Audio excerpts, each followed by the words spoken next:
Guys, I'm back. Good afternoon, everyone. Let me start with some news that was breaking just as we were walking in, and explains why Superintendent Brown is not with us at this moment. He was here in City Hall and had to leave. We've just learned that there's been a shooting involving a Chicago police officer. We have very little information at this point. We'll update you, and CPD will update you as we get more information about that. We're here this afternoon to bring you all up to date on what's happened with our city departments with the vaccine registration requirement. And as you can see, I'm joined by other leaders and representatives from nearly all of our city departments to give this important update. I'm pleased to announce that as of today, 13 of 35 city departments are at 100% registration on the vaccine portal, and 29 of 35 are above 95% registration.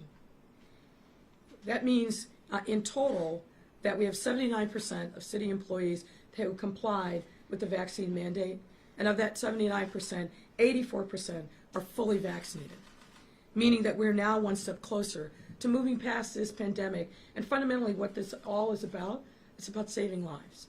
It's about maximizing the opportunity to create a safe workplace. And let me contextualize these numbers a little bit more. If you take out police and fire departments, the percent of city employees who submitted their vaccine status through our pipeline jumps to 96% from 79%. And of that 96%, 81% of respondents reported being fully vaccinated. And while we continue working to get this number as close to 100% as possible, this is without a doubt a huge win for the health and safety of our residents. Commissioner Owen and his team, and let me just say, where's Chris? He's a shy guy, not a guy who steps out in front. But he and his team have done unbelievable work throughout this whole process, and particularly over the last couple weeks, making sure that we're in communication, educating our workforce about what the requirements are, making sure that we simplify any requirements on them as much as possible to relieve any burden. His team worked round the clock all weekend long to make sure that they were getting data and information out to their colleagues in city government. So I think Commissioner Owen deserves a round of applause.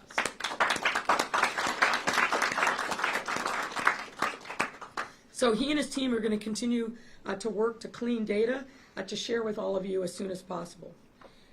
We know that the best way to get to the end of COVID-19 is by getting vaccinated, pure and simple. And as city leaders, we have a responsibility to ensure that our staff is safe, not just for the safety of the general public they serve every day, but for the safety of themselves, for their family members, for their coworkers, and for members of the public, of course.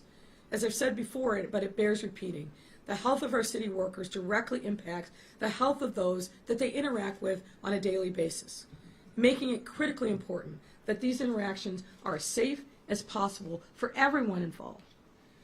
Again, we understand that some people still need time to get vaccinated, which is why our vaccine has a temporary testing option. Our vaccine policy has a temporary testing option. However, we also understand that testing is not the best way to ensure a safe workplace and interactions with the public. Therefore, getting fully vaccinated remains our goal. We'll continue to push, we'll continue to educate, and we'll continue to do everything that we can to meet people where they are, understand what their fears and concerns are, and make sure that we are doing everything that we can to get them the information so they feel comfortable getting fully vaccinated. That's why city employees who fail to report their vaccination status through the portal will be placed on a non-disciplinary, no-pay status, but we're still going to give them one last opportunity to do the right thing. We're going to give them, as we reach out to them, to let them know we're seeing you're not on that in the portal. We're going to ask them if that's correct or not. We're going to be right there with a computer to help them get registered in the portal. And my hope is that we don't have to take any actions for folks, because it's a simple process, as we've demonstrated over and over again. You go to a portal, you click yes or no, as to whether or not you're vaccinated. If you are, you put in your information. If you're not, you go to a second screen that allows you to sign up for a testing option, which begins today. So we try to make this as simple and straightforward as possible. And I'm happy to report that we are, of the big cities, we're the first. We're leading the nation, again, because of the hard work and sacrifice of so many, and because we have placed an emphasis on making sure that we lead when it comes to public health. We believe in the science, we believe in the data, and we believe that the best way for us to put the pandemic in a rearview mirror is to make sure that we're getting all of our employees and all of our residents vaccinated. Again, I want to emphasize that the temporary testing option does end and sunsets on December 31st of this year. So we need all of our workers within all of our departments and agencies to step up and do their part to end the pandemic by getting fully vaccinated no later than that date. And it's my hope and expectation that each and every one of our city workers will join with us in this citywide effort. Again, I want to thank all the employees who have complied with our vaccine registration mandate. Very, very important that we give kudos where kudos are due. All those who were fully vaccinated by October 15th will get that personal day. I heard from folks over the weekend that they're looking forward to taking advantage of that personal day. And I can't thank the cabinet enough for all of the hard work. This was not easy.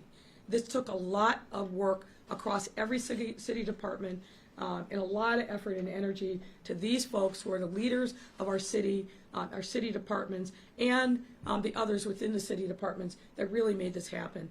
And I'm very, very proud of the work, and I hope you all are as well.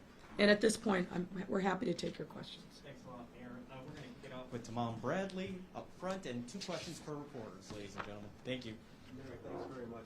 Can you tell us what's going on over at CPD headquarters right now? We hear that officers are being called into a room, they're being given an opportunity to report, they're being offered an opportunity to speak to counsel perhaps, and then they're going into a different room and being stripped of their police powers. Is that what's happening? I don't think that's 100% accurate. Since this morning, CPD, starting at headquarters and then branching out to other divisions, has a list, making sure that they're going to the individuals who were on that list, talking to them, and verifying whether or not they've actually signed up on the portal, which again is very simple. Yes or no vaccination, or you're going to take the testing option, providing those individuals with the opportunity to be in compliance if in fact they're not, and then in instances where they're not, taking action from there. And so people who are not reporting, is it correct that they are being relieved of their duty? The people, there's a very small number of my understanding, and I don't have all the figures at my fingertips, but my understanding is a very small number, even after given those opportunities, are not doing it. And then in those instances, a CR is being taken out. They are put into a no-pay status, and then the disciplinary process will proceed from there. But it's my understanding is it's a very small number after all those opportunities that are doing that. Amber Gilmore, Univision Chicago.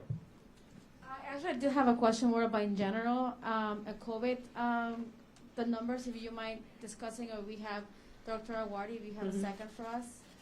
We could do it right now, we could do it at the end. Yeah, no, we can do it now. Okay. It's fine. Just if you could just in general, I know Dr. Awardi mentioned about that if we go down 200 cases per day, that there might be a chance of getting this mask off inside places. Is that accurate, or when are we moving forward? I'll let Allison answer that question. Thank you. So one of the reasons, obviously, that we've been pushing vaccination is it is the most important thing in terms of making everybody as safe as they can. I know there's a lot of interest in not needing to wear the mask. I, of course, would love to be in the place where we would not need to wear masks. As you noted, if we were to get below 200 cases per day and stay there, which is where we were over the summer, I have been talking with IDPH about taking that regional approach and being able to remove that as an indoor mask requirement. We are still over 300 cases per day right now, so I don't anticipate that to be imminent. And I'm a little concerned that when we look at the upper Midwest, Minnesota is very much on the way up, Michigan is very much on the way up, and Wisconsin is also starting to be more on the way up.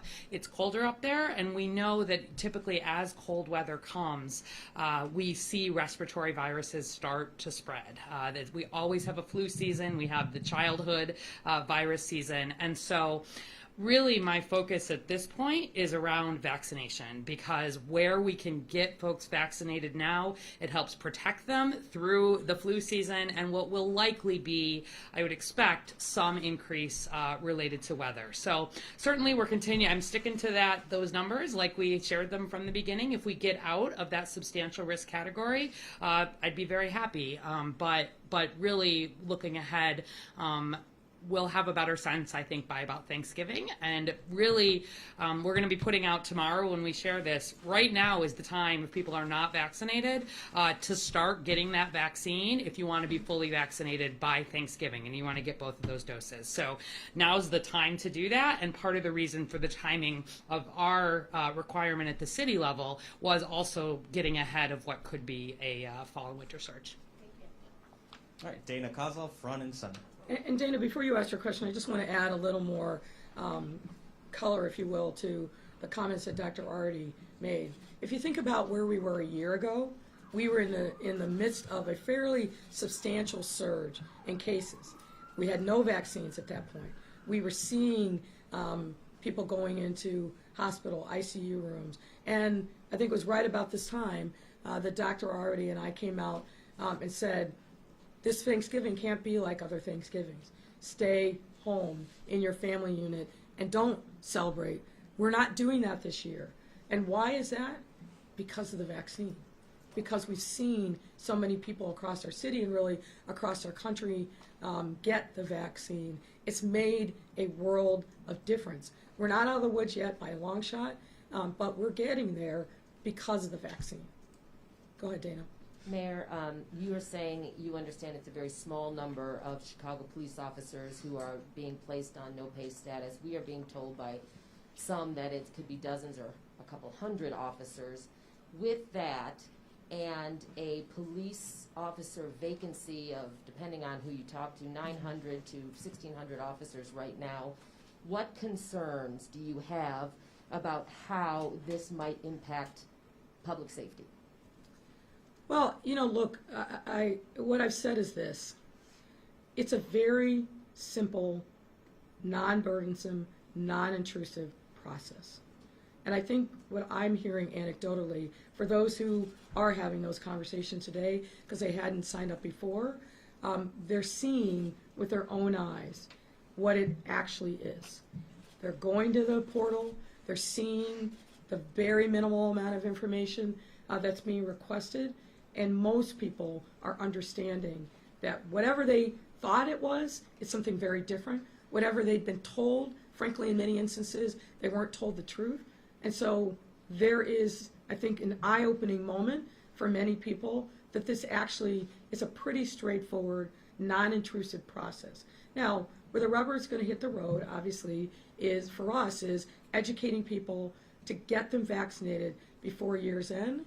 But I feel like we have made a lot of progress, and the numbers really speak for themselves.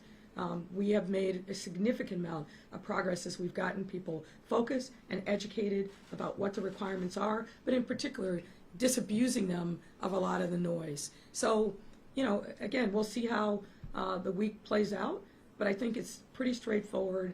People are understanding why it's important. And I'll say what I said last week. I really hope that the men and women of the Chicago Police Department, who have been fed a lot of stuff, that's the most polite, appropriate word I can use in this forum, are not going to ruin their careers over going to a website and saying yes or no. And I think that recognition is starting to occur to folks. Just to follow up, though, you said we'll see how the week goes, but do you have specific concerns? I'm sorry, do I have specific? About how removing officers from the job, even if it's only for a week or two, might impact public safety?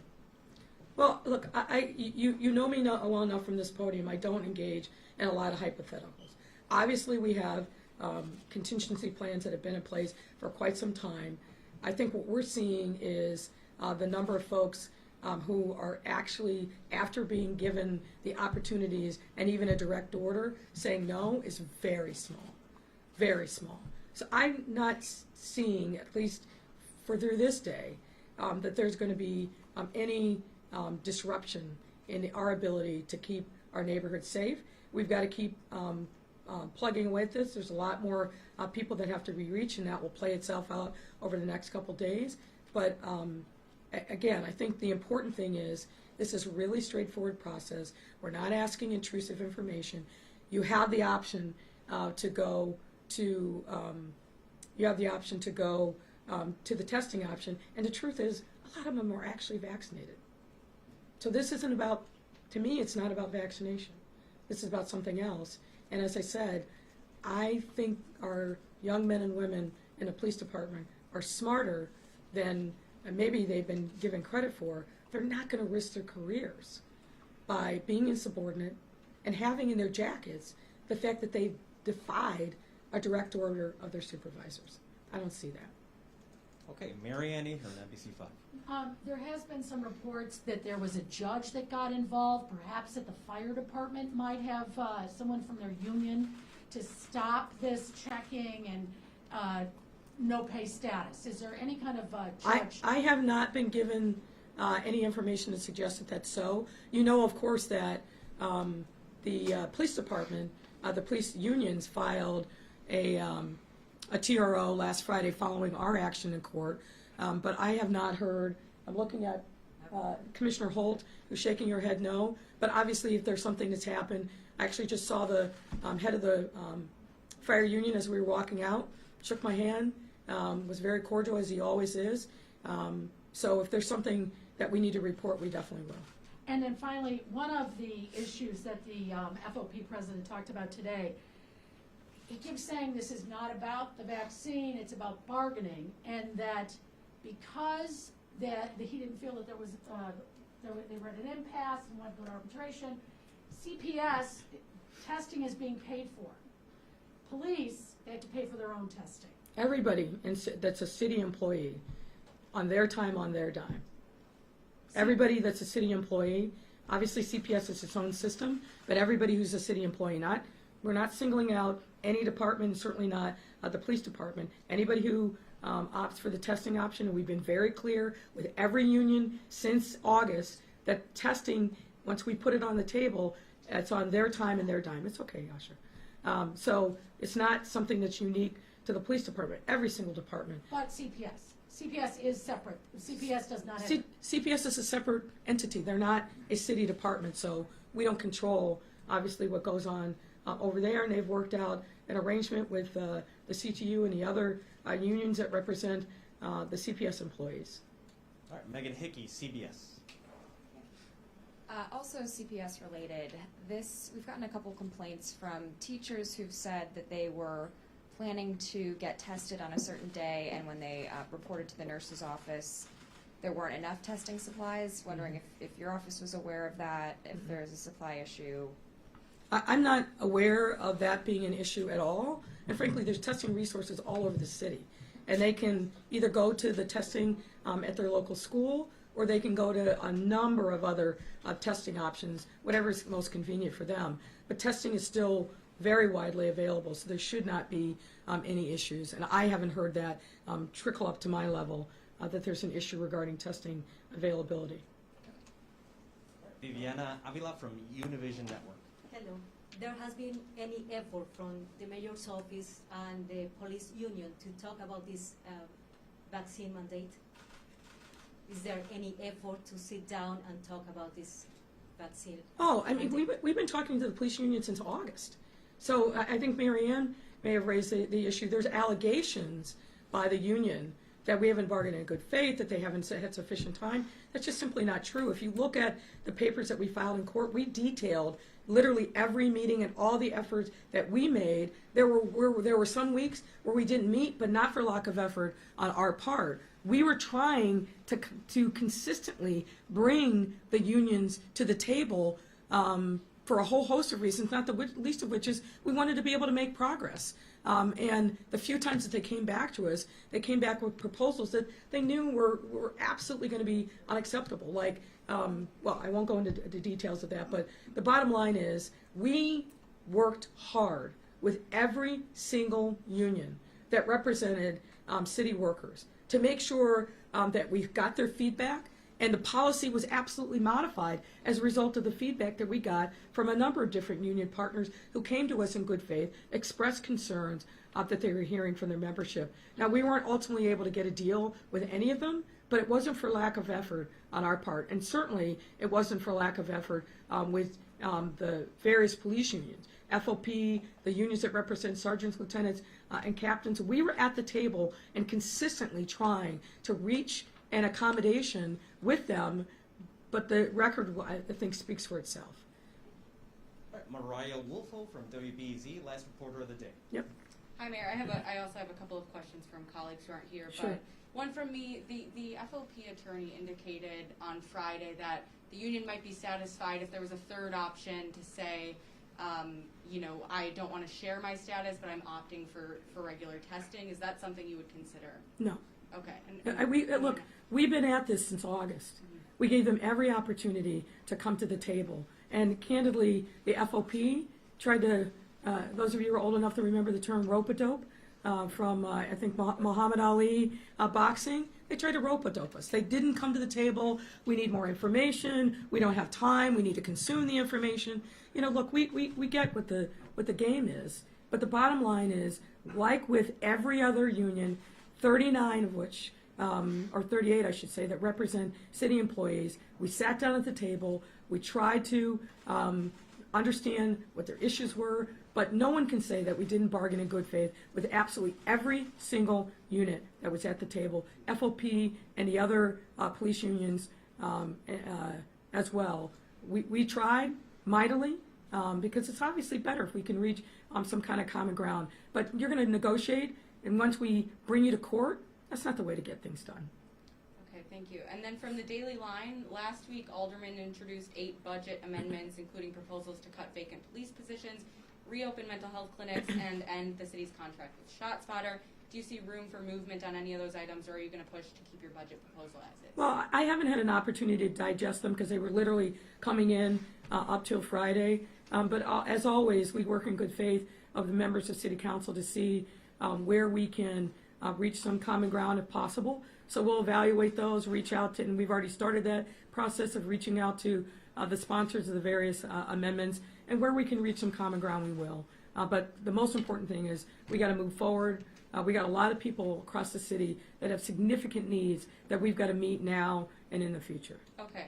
And then 2 questions from A.D. Quigg at Cranes. Inspector General Joe Ferguson was extremely critical of your administration on his way out the door, saying... Who was that? Inspector General Joe Ferguson. Who?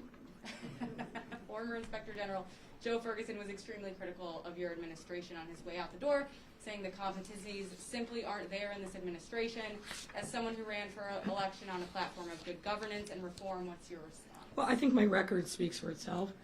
What we're focused on is making sure that we get a new, strong, independent Inspector General who understands the importance of staying in their lane, but importantly, making sure that they're true to the mandate, getting investigations done in a timely fashion, because if we've got issues and challenges, we need to be able to address them now and not years and years and years after the fact. So I'm looking forward to the future. I'm not going to worry about somebody out the door who's saying whatever they're saying. Okay, last question. Can you tell us anything else about this group you're forming to look at the future of Soldier Field? Who will be on it, and are they looking at a post-Bears future, adaptations to help them stay, or some mix of both? Yeah, we'll be making an announcement later this week about who the members of that group are. But as I said to you, this whole conversation around Soldier Field has really led me for months now to think about how is it not only that we maximize the fan experience at Soldier Field, but really thinking about that campus from Shed down to McCormick Place and making sure that we are taking advantage of every opportunity there.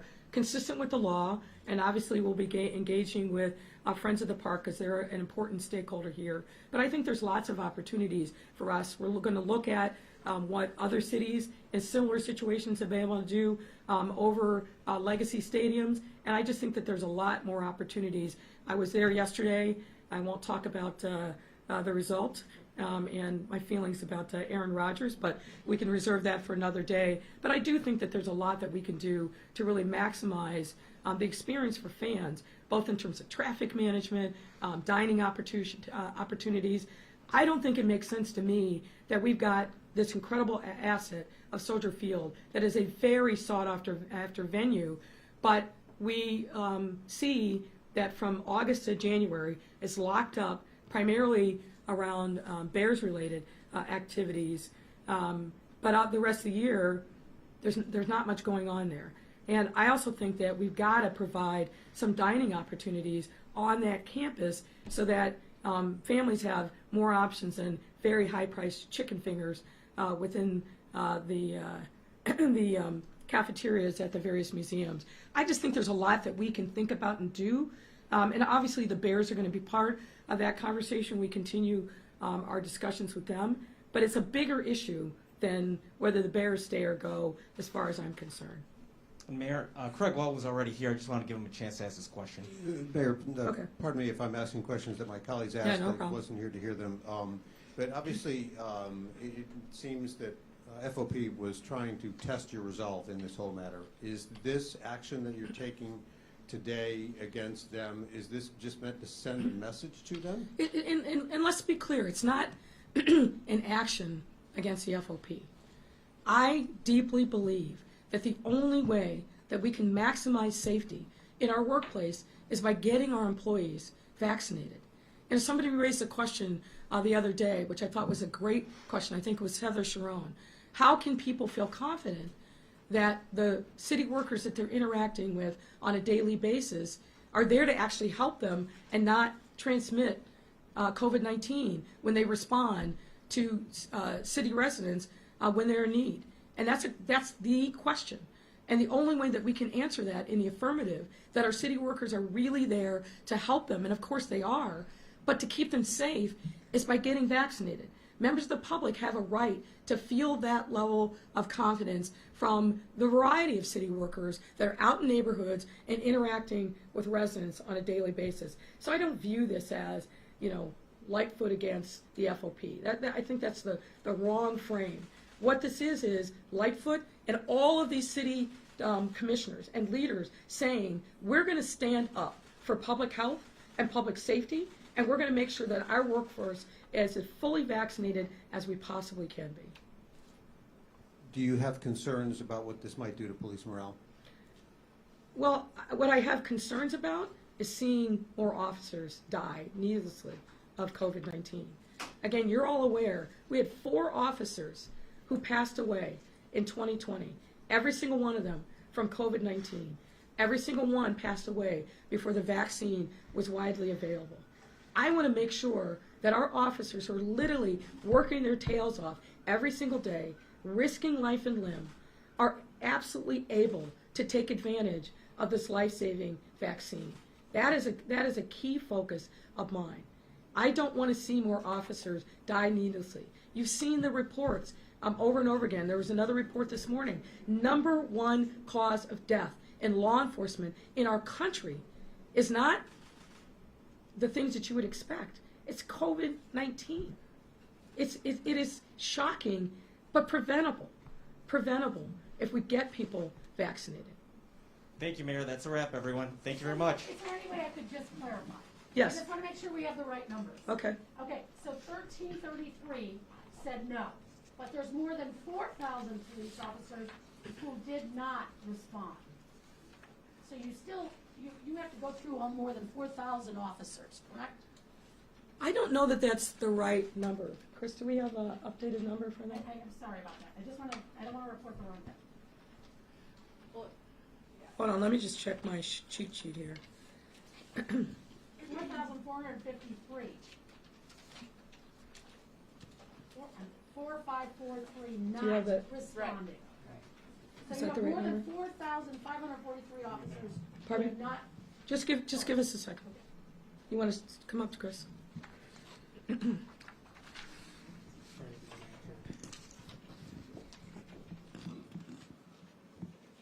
And that's for Give us a second. Say again. point of clarification too, is this no pay status happening in all city departments where people are? Yeah. Okay. We're, yeah, Still need to report. pardon me? 4,543 still need to report. 4,543 still need a report. okay, so that's still a lot. Is that police and civilian? Or? That's the entire department. Yeah, that's police and civilian. We'll get you a breakdown of what that number is for just, I'm assuming what you're most concerned about is just the sworn. Thank you very much, Mayor. Appreciate it. This council sessions that are being done at headquarters, or the officers being brought in, given the opportunity, is that same thing happening at other departments? Yeah, Dana just asked that question. I just want to make sure. Yeah, I mean, most of the other departments are, and you missed this part. Most of the other departments are 90% or higher. Some there are at 1,000%. Many are over 95%. But yeah, any worker who we don't have evidence that they've signed up, we're going through a process to verify if that information is correct. Because we've known some that said, no, I did it, but it's not showing up. I think that's a small percentage. And we're giving them every opportunity to make sure that they sign up. Again, it's a very simple process. Yes or no regarding your vaccine status. If the answer is no, then you've got to sign up for the testing option. That's it. So it's not burdensome. It's not intrusive. We're not asking for excessive amounts of medical insurance. Everything is HIPAA and ADA compliant. So we expect people to just answer very simple, straightforward questions. And we're giving them every opportunity to do it. And hopefully the ones that are out there that haven't yet will get the message, because we're coming to make sure that we're talking to you. So save yourself a lot of headache, a lot of heartache. Sign up. Thank you, everyone.